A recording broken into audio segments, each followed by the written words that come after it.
Au-delà de l'indifférence, lisons ce passage dans 2 Corinthiens chapitre 5 verset 14 où Paul écrit ceci: « Car l'amour de Christ nous presse parce que nous estimons que si un seul est mort pour tous, tous donc sont morts. » Paul avait conscience de cette terrible réalité d'un monde sans Christ, mort dans ses péchés.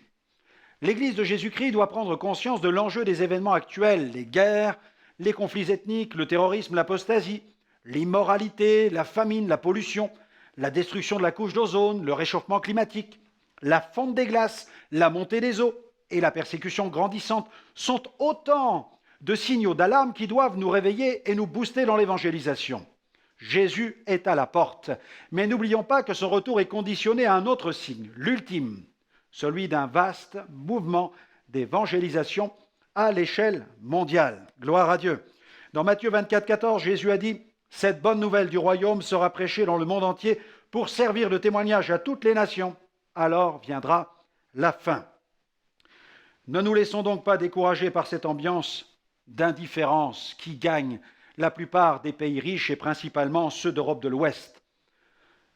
En Allemagne, avec une équipe de jeunes, j'ai eu l'occasion d'aller évangéliser dans la rue un samedi après-midi.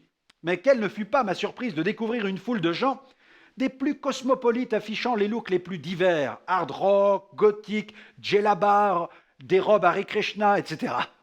À part quelques commerçants mécontents qui nous ont demandé d'aller évangéliser plus loin, quelques dizaines de personnes se sont tout de même arrêtées pour m'écouter. Nous n'avons pas rencontré de réelle opposition dans la rue, non, seulement de l'indifférence.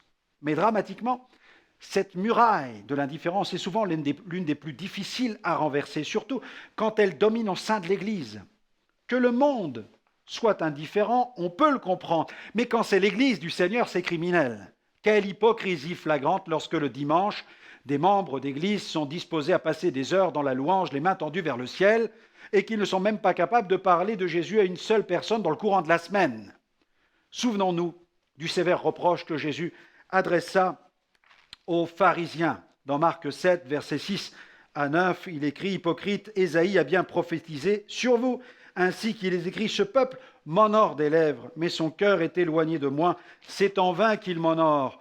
En donnant des préceptes qui sont des commandements d'hommes, vous abandonnez le commandement de Dieu et vous observez la tradition des hommes. » Il leur dit encore, « Vous anéantissez fort bien le commandement de Dieu pour garder votre tradition. » Martin Luther King pouvait dire, « Ce qui m'effraie, ce n'est pas l'oppression des méchants, c'est l'indifférence des bons. » Alors, j'aimerais vous recommander cette prière pour aujourd'hui. Merci Seigneur, parce que je sais qu'au-delà de toute indifférence apparente, tu es celui qui peut toucher les cœurs et les amener au salut.